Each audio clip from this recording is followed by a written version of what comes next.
Hello friends, welcome back to my channel insure GK. और यहाँ पर आज हम जीके की नेक्स्ट क्लास में कृषि के प्रकार पढ़ने वाले हैं। और कृषि से भी आप जानते हैं बहुत ही अच्छी मात्रा में क्वेश्चन पूछे जाते हैं और बहुत इंपॉर्टेंट भी होते हैं। तो इसलिए हम इनको यहाँ पर पढ़ेंगे और उम्मीद है कि ये क्लास आपको ज़रूर पसंद आएगी और आपके लिए हेल्पफुल भी रहेगी। तो चलते हैं, पहले आपको पूरी क्लास देख लेनी है। अगर आपको पसंद आए तो प्लीज़ लाइक ज़रूर कर देना और प्लीज़ भाई सब्सक्राइब कर लिया करो। इतनी तो रिक्वेस्ट कम से कम आपको मान ही लेनी चाहिए, है ना। जो बंदा आपको कुछ दे रहा है तो कम से कम उसको भी आप भी कुछ बदले में दें। तो एक सब्सक्राइब और लाइक की उम्मीद है बस अब मुझे आपसे।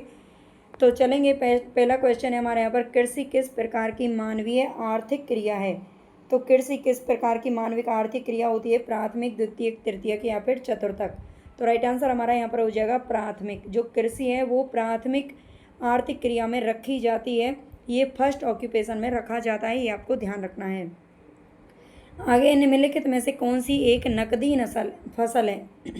नकदी फसल किसे बोला जाता है, जिसे हम उगाते तो हैं लेकिन उसे हमारा जो उगाने का जो किसान का मेन उद्देश्य होता है वो होता है उसे बेचने का, है ना। वो उसे अपने घर पर नहीं रख सकता, वो उसे बेचता है और उसे नकदी कमाता है। ठीक है, नकदी आप समझते हैं पैसा कमाता है।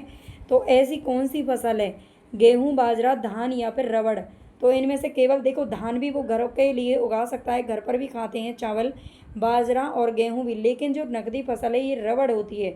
हाँ, इनको भी बेचता है और बेच के कुछ पैसा कमाता है, लेकिन ये नकदी फसलों में नहीं आती हैं। ठीक है, इनका मेन उद्देश्य बेचना नहीं होता है, अपने घर के लिए होता है, पहले खाने के लिए। ठीक है, तो रबड़ हमारा नकदी फसलों में आता है, ये आपको ध्यान रखना है। निम्नलिखित में से कौन है जो खरीफ की फसल है। तो खरीफ की फसल इनमें से कौन सी है, चावल, मक्का, कपास या फिर इनमें से सभी। तो खरीफ की फसल कौन सी होती हैं, खरीफ की फसल होती हैं चावल, मक्का और कपास, तीनों ही आती हैं। और ये जो फसल हैं ये कब बोई जाती हैं, तो ये जब गेहूं की फसल कट जाती है, बैसाख में कट जाती है ना, यानी कि अप्रैल में कट जाती है। और अप्रैल के बाद में ये जो फसलें हैं वो अगस्त सितंबर के लगभग बोई जाती हैं। ठीक है, अगस्त सितंबर के अगस्त सितंबर अक्टूबर इस समय पर ये फसलें जो बोई जाती हैं, इनको आपको याद रखना है। ठीक है, मेन इसका जो महीना है वो जुलाई अगस्त के टाइम पर बताया जाता है। निम्नलिखित में से किसकी गणना है जो कि नकदी फसल के रूप में होती है। तो नकदी फसल के रूप में किसकी गणना की जाती है, कपास, जूट और चाय, ये सभी हैं। ठीक है, डी ऑप्शन हमारा सही हो जाएगा। ये सारी की सारी कपास, जूट और चाय जो हम घर पर अगर ये कोई भी उगा रहा है किसान, तो वो केवल केवल उसका उद्देश्य होता है इनको बेच करके पैसे कमाना। निम्नलिखित में से कौन है जो खरीफ की फसल नहीं है, यानी कि कौन सी ऐसी फसल है जो जुलाई अगस्त में नहीं बोई जाती है, धान, मक्का, ज्वार या फिर चना। तो राइट आंसर हमारा यहाँ पर कौन सा हो जाएगा भाई, चना हो जाएगा। क्योंकि चना आपने देखा होगा ये सर्दियों में पैदा होता है, चना गेहूँों के साथ सर्दियों में पैदा होता है। और सर्दियों वाली जो फसल होती है ना, जिसको अक्टूबर नवंबर में बोया जाता है और मार्च अप्रैल में काट लिया जाता है, ये रबी की फसल कहलाती है। ठीक है, ये किसकी होती है, ये रबी की फसल कहलाती है, इसको आपको याद रखना है। नेक्स्ट क्वेश्चन, अगर आपको क्लास पसंद आए तो प्लीज़ चैनल को सब्सक्राइब जरूर कर लेना। आप सभी से हाथ जोड़ करके रिक्वेस्ट है, ठीक है, ज़रूर सब्सक्राइब करना है आपको और लाइक भी कर देना, शेयर कर देना। ठीक है, आगे, विश्व के संपूर्ण धरातलीय क्षेत्र का कितना प्रतिशत है जो कि कृषि योग्य भूमि है। विश्व का पूछ रहा है, पूरे संसार में जो हमारा स्थल क्षेत्र है उस पर कितना क्षेत्र है जो कृषि योग्य है ना। बाकी तो बंजर भी पड़ा हुआ है आप जानते हैं। तो कृषि योग्य कितना भाग है, तो ये है केवल और केवल 11%। ठीक है, केवल 11% भाग ऐसा है जिस पर हम कृषि कर सकते हैं, जो उपजाऊ भूमि है। विश्व का सबसे बड़ा गेहूं उत्पादक देश कौन सा है। तो विश्व का सबसे बड़ा गेहूं उत्पादक देश कौन सा है, तो राइट आंसर हमारे यहाँ पर हो जाएगा भाई चीन। ठीक है, चीन का नंबर पहले पे आता है गेहूं उगाने में। हालांकि वो मुझे लगता है गेहूं ज़्यादा खाते तो नहीं होंगे, हमारे यहाँ भारत में ही गेहूं ज़्यादा खाते हैं और बनाते हैं ना, लेकिन चीन का नंबर पहले पे आता है। निम्नलिखित में से किस देश में गेहूं की प्रति हेक्टेयर उपज सबसे अधिक है। अगर प्रति हेक्टेयर पूछ लिया जाए तो इसमें किसका नाम आता है, वो आता है फ्रांस का। ठीक है, प्रति हेक्टेयर गेहूं की उपज सबसे अधिक कहाँ पर है, तो ये फ्रांस के अंदर है। ठीक है, वैसे गेहूं उगाने में जो पहला नंबर है वो किसका है, वो चीन का है। यूक्रेन का मुख्य कृषि उत्पाद कौन सा है। आजकल यूक्रेन से भी क्वेश्चन बनने लग गए हैं, क्यों, क्योंकि आप जानते हो रूस और यूक्रेन का युद्ध है जो कि चल रहा है लगातार। ठीक है, तो इसलिए यहाँ से क्वेश्चन अब बनते हैं। यूक्रेन का मुख्य कृषि उत्पाद कौन सा है, तो ये गेहूँ है, ये भी आपको याद रखना है। नेक्स्ट क्वेश्चन, विश्व में गेहूँ का सबसे बड़ा निर्यातक कौन सा है।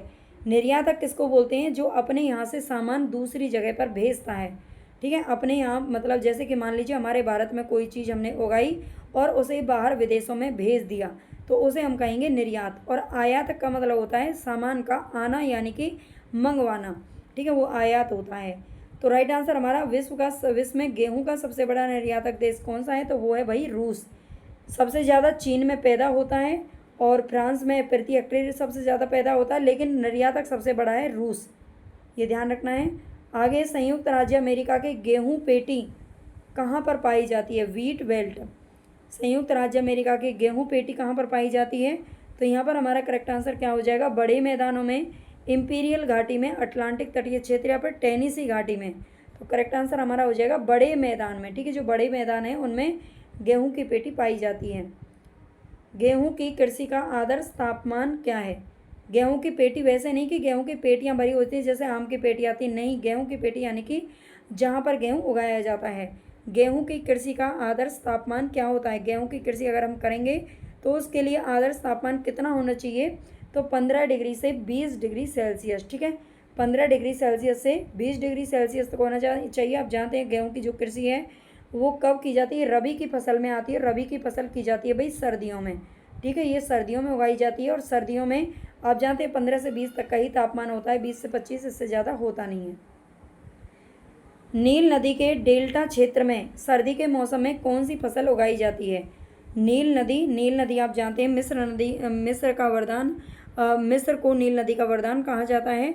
और इसे में यहाँ पर नील नदी का जो डेल्टा क्षेत्र है वहाँ पर सर्दी के मौसम में कौन सी फसल उगाई जाती है, आपसे पूछ रहा है। तो राइट आंसर हमारे यहाँ पर कौन सा हो जाएगा, गेहूँ हो जाएगा। ठीक है, यहाँ पर गेहूँ उगाया जाता है, ये ध्यान रखिएगा। यूक्रेन और रूस की किस मिट्टी में सबसे अधिक गेहूँ उपजता है। यूक्रेन और रूस की कौन सी मिट्टी है जिसमें सबसे अधिक गेहूँ उपजता है, तो 22 में हमारा राइट आंसर क्या हो जाएगा, करेक्ट आंसर है यहाँ पर चेरनोजम मिट्टी। ठीक है, चेरनोजम मिट्टी में उगाया जाता है ना, ये ध्यान रखना है, चेरनोजम मिट्टी। आगे, गेहूं की खेती के लिए कौन सी जलवायु सबसे उपयुक्त है। गेहूं की खेती के लिए कौन सी जलवायु सबसे उपयुक्त है, तो राइट आंसर हमारे यहाँ पर क्या हो जाएगा, समशीतोष्ण। ठीक है, सी ऑप्शन हमारा करेक्ट हो जाएगा, समशीतोष्ण। आगे, विश्व में चावल के अंतर्गत सर्वाधिक क्षेत्रफल किस देश में है। विश्व में चावल के अंतर्गत सर्वाधिक क्षेत्रफल किस देश में, यानी कि सबसे ज़्यादा चावल के लिए क्षेत्रफल कहाँ पर है, चावल जहाँ पर उगाया जाता है। तो 24 में हमारा करेक्ट आंसर क्या हो जाएगा, 24 में हमारा करेक्ट आंसर क्या हो जाएगा, चीन, भारत, इंडोनेशिया पर थाईलैंड। तो चावल के लिए सर्वाधिक क्षेत्रफल भारत के अंदर स्थित है, ये ध्यान रखिएगा। आगे, इटली में चावल की कृषि के लिए कौन सी नदी घाटी प्रसिद्ध है। इटली में चावल की कृषि के लिए कौन सी नदी घाटी प्रसिद्ध है, एल्ब नदी घाटी, पो नदी घाटी, रोन नदी घाटी या फिर एब्रो नदी घाटी। तो करेक्ट आंसर हमारा हो जाएगा पो नदी घाटी। ठीक है, आज हमारा विश्व के जो भूगोल है वो मैं करा चुकी हूँ। मैंने 8-10 क्लासेस जो भी कराई हैं वो विश्व के भूगोल से कराई हैं। और अब हमारा नेक्स्ट टॉपिक होगा या तो संविधान या भारत का भूगोल में करवाऊंगी। ठीक है, इसी तरह से आपको डेली कम से कम 50 क्वेश्चन आपको डेली यहाँ पर मिलते रहेंगे। ठीक है, अगर आपको पसंद आए तो प्लीज़ भाई लाइक सब्सक्राइब जरूर कर लेना, ताकि थोड़ा सा मोटिवेशन मिले काम करने के लिए, खुशी मिले। ठीक है, आगे, निम्नलिखित में से किस फसल को जल भराव की आवश्यकता होती है। तो आप जानते हैं एक चावल एक ऐसी फसल है जिसमें जो जल है वो भरा ही रहता है। आप देखेंगे तो उसमें पानी खड़ा ही रहता है खेतों में, है ना। कौन सा देश है जो चावल का सबसे बड़ा उत्पादक है, कौन सा देश चावल का सबसे बड़ा उत्पादक है, जापान, मिस्र, भारत या फिर चीन। तो यहाँ पर आपसे क्या पूछ रहा है, कौन सा देश चावल का सबसे बड़ा उत्पादक है, तो भैया जो गेहूं का सबसे बड़ा उत्पादक है चीन, वही चावल भी सबसे ज़्यादा पैदा करता है। धान की खेती के लिए कौन सी मिट्टी सबसे अधिक उपजाऊ है। धान की खेती के लिए कौन सी मिट्टी सबसे अधिक उपयुक्त होती है। उपजाऊ दोमट मिट्टी, चिकनी मिट्टी, लेटेराइट मिट्टी या फिर काली मिट्टी। 6 प्रकार की मिट्टियाँ पाई जाती हैं, है ना। इसमें से कौन सी मिट्टी है जो धान की खेती के लिए सबसे उपयुक्त मानी जाती है। तो 28 में हमारा करेक्ट आंसर हो जाएगा उपजाऊ चिकनी मिट्टी होती है जो, ठीक है, चिकनी मिट्टी इसमें मानी जाती है। आगे, इनमें से कौन है जो चावल का निर्यातक देश नहीं है। चावल का निर्यातक कौन सा देश नहीं है, तो करेक्ट आंसर हमारा क्या हो जाएगा, म्यांमार, थाईलैंड, कंबोडिया फिर श्रीलंका। तो तो श्रीलंका भाई चावल बाहर विदेशों में नहीं बेचता है, अगर उगाता है तो केवल अपने लिए। आगे है नेक्स्ट क्वेश्चन हमारा यहाँ पर, विश्व में मक्का की पेटी यानी कि कॉर्न बेल्ट किस देश में पाई जाती है? विश्व में मक्का की पेटी किस देश में पाई जाती है? तो राइट आंसर हमारा हो जाएगा संयुक्त राज्य अमेरिका। ठीक है, संयुक्त राज्य अमेरिका में पाई जाती है, ध्यान रखना। और संयुक्त राज्य अमेरिका में आप जानते हैं गेहूं की पेटी पाई जाती है बड़े मैदानों में। व्यापारिक पशुपालन एवं मक्का उत्पादन भली भांति समायोजित है। कौन से देश में व्यापारिक पशुपालन और मक्का उत्पादन दोनों एक दूसरे में समायोजित है ना? तो ऑस्ट्रेलिया, पोलैंड, चीन या फिर यूएसए यानी कि संयुक्त राज्य अमेरिका। तो करेक्ट आंसर हमारा यही हो जाएगा डी। ठीक है, डी हमारा यहाँ पर सही हो जाएगा, अमेरिका में दोनों समायोजित हैं। संयुक्त राज्य अमेरिका की मक्का पेटी में किसानों को अधिकांश आमदनी किससे प्राप्त होती है? तो संयुक्त राज्य अमेरिका की जो मक्का पेटी है वहाँ पर किसानों को मतलब किसान सबसे ज़्यादा कौन सी फसलें जो पैदा करते हैं वहाँ से और उनसे आमदनी प्राप्त करते हैं? तो करेक्ट आंसर हमारा क्या हो जाएगा? मक्का, केवल मक्का या फिर गेहूं और मक्का, गोमांस हेतु पशुपालन या फिर ताज़े फल और सब्जियों से।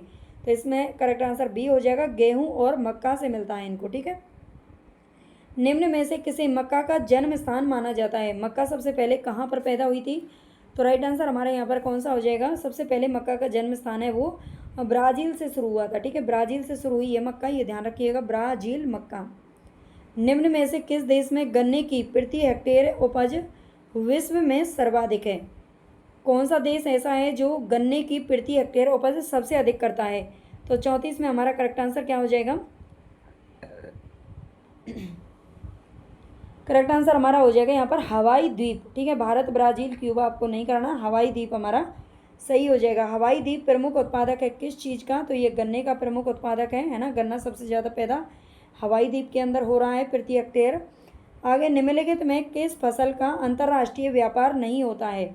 अंतर्राष्ट्रीय व्यापार यानी कि एक दूसरे देशों में नहीं भेजा जाता है, तो वो वही गन्ना नहीं भेजा जाता। गन्ना केवल अपने ही देशों में चीनी मिल वगैरह होती है वहाँ पर इसको यूज कर लिया जाता है। गन्ना वैसे भी एक दूसरे देशों में नहीं भेजा जाएगा क्योंकि ये सड़ जाएगा, है ना, बेकार हो जाएगा। विश्व में चुकंदर के दो सबसे बड़े उत्पादक कौन से हैं? विश्व में अगर हम चुकंदर की बात करें तो सबसे ज़्यादा उत्पादन कौन करता है चुकंदर का? तो रूस और फ्रांस करता है। ठीक है, रूस और फ्रांस दोनों देश करते हैं। विश्व में नारियल का सबसे अधिक उत्पादन कौन करता है? तो नारियल का उत्पादन करने वाला सबसे बड़ा देश कौन सा है? भारत, फिलीपींस, इंडोनेशिया पर वियतनाम। तो करेक्ट आंसर हमारा हो जाएगा भाई सी, इंडोनेशिया। ठीक है, इंडोनेशिया करता है सबसे अधिक नारियल का उत्पादन, ध्यान रखना। विश्व के किस देश में चाय की सबसे अधिक पैदावार होती है? तो कौन सा देश है जिसमें सबसे अधिक चाय की पैदावार होती है? तो करेक्ट आंसर हमारे यहाँ पर कौन सा हो जाएगा? ये भी चीन हो जाएगा। ठीक है, चीनी है, चीनी चाय के साथ मिला करके ज़्यादा ही चाय बनाते हैं। ठीक है, चीनी चाय का एक दूसरे के साथ गहरा संबंध है, सबसे ज़्यादा चाय चीन में होती है। चाय के पौधे उगाने की डेपाग विधि विकसित हुई थी कहाँ पर? चाय के पौधे उगाने के लिए जो डेपाग विधि है उसका विकास कहाँ से शुरू हुआ है? तो राइट आंसर हमारा क्या हो जाएगा इसमें? डेपाग विधि। तो करेक्ट आंसर हमारे यहाँ पर हो जाएगा फिलीपींस। ठीक है, ये फिलीपींस से है। एक सेकंड रुकिए,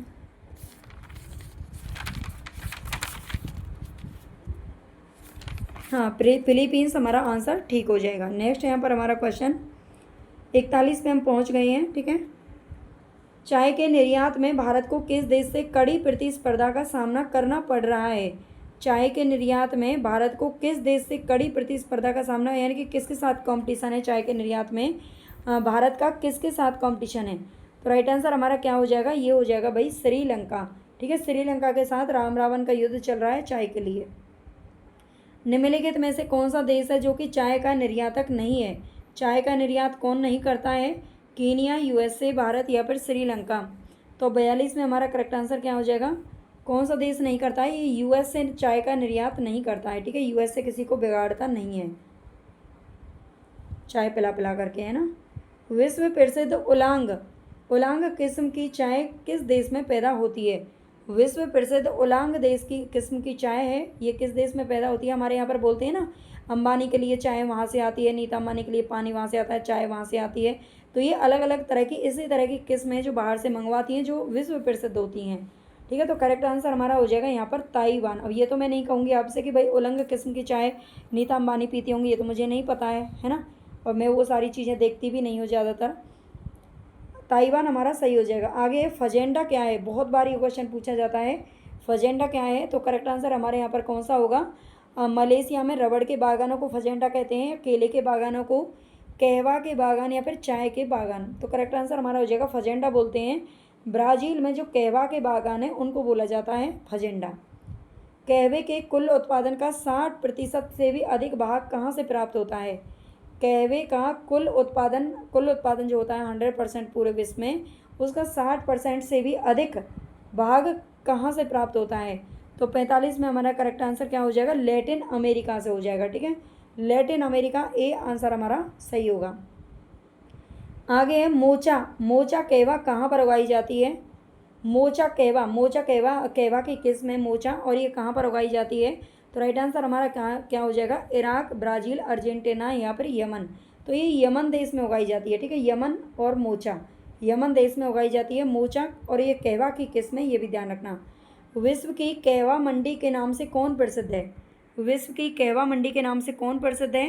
कौन सा देश है जो प्रसिद्ध है? Rio de Janeiro, Manaus, Sao Paulo या फिर सेंटोस। तो साओ पालो हमारा आंसर सही हो जाएगा, सी हमारा करेक्ट हो जाएगा। विश्व की कहवा मंडी के नाम से इसे जाना जाता है।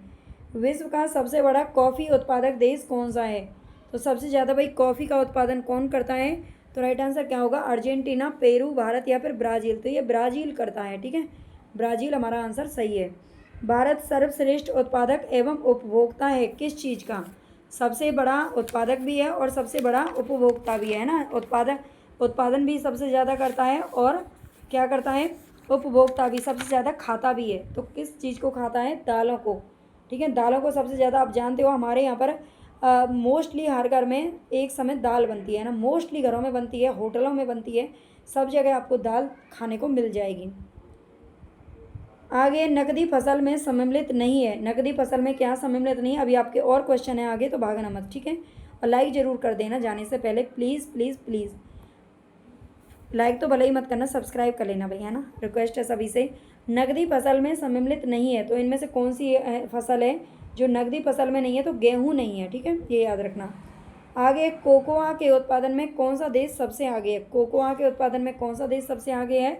तो ये है घाना, ब्राज़ील, आइवरी कोस्ट या फिर नाइजीरिया। तो आइवरी कोस्ट हमारा आंसर सही हो जाएगा। ये कोकोआ का उत्पादन सबसे ज़्यादा करता है। बागानी कृषि के तहत श्रीलंका में पहली बार किस फसल की खेती की गई थी? बागानी कृषि के तहत श्रीलंका में पहली बार किस फसल की खेती की गई थी? तो राइट आंसर हमारा क्या हो जाएगा? कॉफ़ी हो जाएगा। ठीक है, बागानी कृषि के तहत श्रीलंका में सबसे पहली बार कॉफ़ी उगाई गई थी। निम्नलिखित में से कौन सी एक फसल है जो भारत में पुर्तगालियों द्वारा लाई गई थी?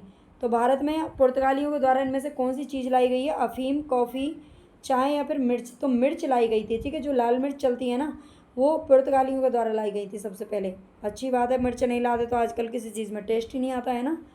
दालचीनी मसाला मूलतः कहाँ का है? दालचीनी मसाला मूलतः कहाँ का, लेकिन लिमिट की खानी चाहिए, है ना, लाल मिर्च तो ना ही खाएं तो ही बेहतर है। दालचीनी मसाला मूलतः कहाँ से है? दालचीनी आप जानते होंगे सभी, चाय में भी डालते हैं, सब्जियों में भी डालते हैं दालचीनी का मसाला। तो ये कहाँ से आया है? ये श्रीलंका से है, रावण के घर से। ठीक है, दालचीनी किसने भेजा है? रावण ने भेजा है। अरेबिका, रोबस्टा मैं केवल ट्रिक के लिए बोल रही हूँ, कोई भी बुरा मत मानना। ठीक है, ताकि आपको याद हो जाए। अरेबिका, रोबस्टा और लाइबेरिका निम्नलिखित में से किसकी किस्में हैं? अरेबिका, रोबस्टा और लाइबेरिका किसकी किस्में हैं? तो राइट आंसर हमारे यहाँ पर हो जाएगा भाई कॉफ़ी। ये कॉफ़ी की किस्में हैं सारी की सारी। अगर आपको पसंद आया तो प्लीज़ प्लीज़ लाइक सब्सक्राइब जरूर कर लेना। ठीक है, चैनल को सब्सक्राइब कर लेना, कम से कम ज़्यादा से ज़्यादा बच्चे सब्सक्राइब कर लेना, और लाइक कर देना, प्लीज़ शेयर कर देना। ठीक है, ओके, धन्यवाद। आपको क्लास पसंद आई होगी।